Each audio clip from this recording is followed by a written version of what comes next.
Assalamualaikum warahmatullahi wabarakatuh. Saya Trisno Rizam. Di sini saya akan memaparkan atau mereview materi pertemuan 4 matkul Sistem Informasi dan Aplikasi IoT, yaitu tentang pengolahan data IoT. Langsung saja ke materi pembahasan pertama. Peran IoT dalam pengolahan data itu memberikan kontribusi besar dalam pengumpulan, pemrosesan, analisis data secara cepat dan akurat, memungkinkan pengembalian keputusan yang baik. Oke. Secara singkat, padat, dan jelas, yaitu IoT dapat membantu kita kerja lebih efisien, lebih hemat energi, lebih ramah lingkungan, dan lebih akurat.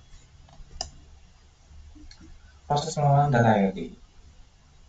Prosesnya dimulai dari pengumpulan data, yaitu perangkat sensor mengumpulkan data dari lingkungan. Sensor cahaya mengumpulkan densitas cahaya, sensor gerak mengumpulkan data gerak, sensor infrared mengumpulkan infrared, dan yang lain sebagainya. Lalu data dikirim, pengiriman data dikirim melalui jaringan atau server atau platform. Selanjutnya, data akan diolah untuk mendapatkan wawasan yang berarti. Lalu dianalisis lebih lanjut, mengidentifikasi tren dan pola. Terus yang terakhir adalah tindakan keputusan. Dari semua proses tadi, tindakan atau apa yang kita inginkan, yang ingin kita tindak lanjut. Oke, proses pengumpulan data. Proses pengumpulan data dimulai dari pendeteksian fenomena. Sensor mendeteksi perubahan di lingkungan seperti peningkatan suhu, gerakan, atau infrared, kelembaban, dan yang lain sebagainya.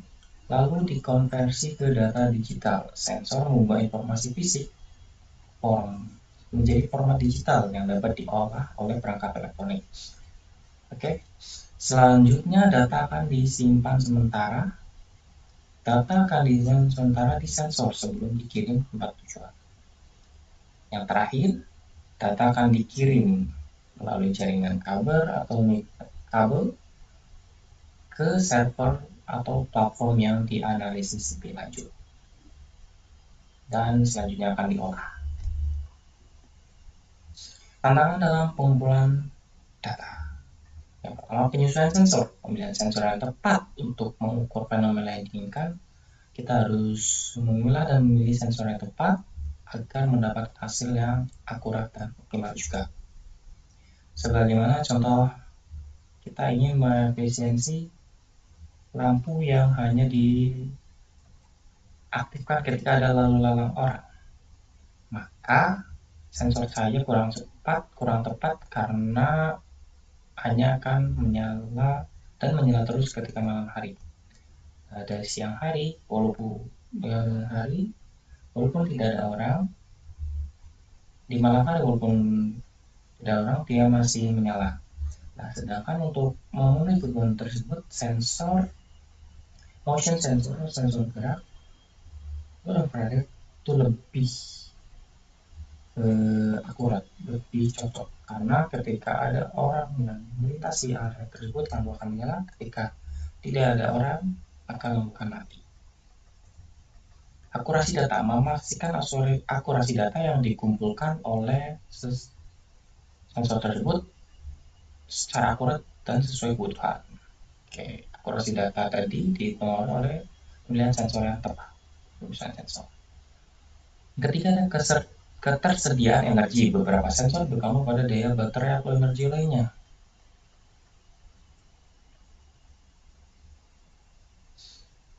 Contohnya relay, dan yang sensor menggunakan kapasitor.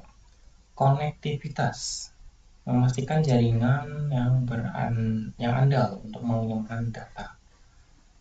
Yang terakhir, Konektivitas ini berpengaruh pada delay atau tidaknya, akurat atau tidaknya, cepat atau tidaknya data yang dikirimkan oleh sensor ke platform. Tadi kasus misal di smart home, sensor suhu, sensor cahaya, dan sensor gerak mengupload data. Jika ingin melihat contohnya, ini ada sensor, beberapa sensor. Ini microcontrollernya, bisa dilihat. Ini SP32 microcontroller, ini kabel jumper, ini OLED monitor, ini potensiometer yang bisa diputar untuk mengatur resistansi atau hambatan. Ini ada sensor cahaya yang untuk otomatisasi lampu di ketika malam hari akan menyala, infrared, sama sensor kelembaban dan temperatur atau suhu dipasang di breadboard. Mungkin itu contohnya. Terus di studi kasus kali ini, sensor tadi akan mengumpulkan data dan data akan dikirimkan ke platform yang mengendalikan perangkat seperti lampu kayak tadi atau AC. Ketika suhu panas, AC akan menyala secara otomatis. Jadi kita butuh sensor humidity dan temperatur.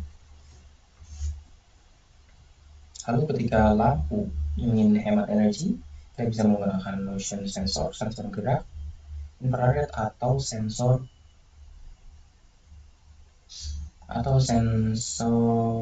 cahaya.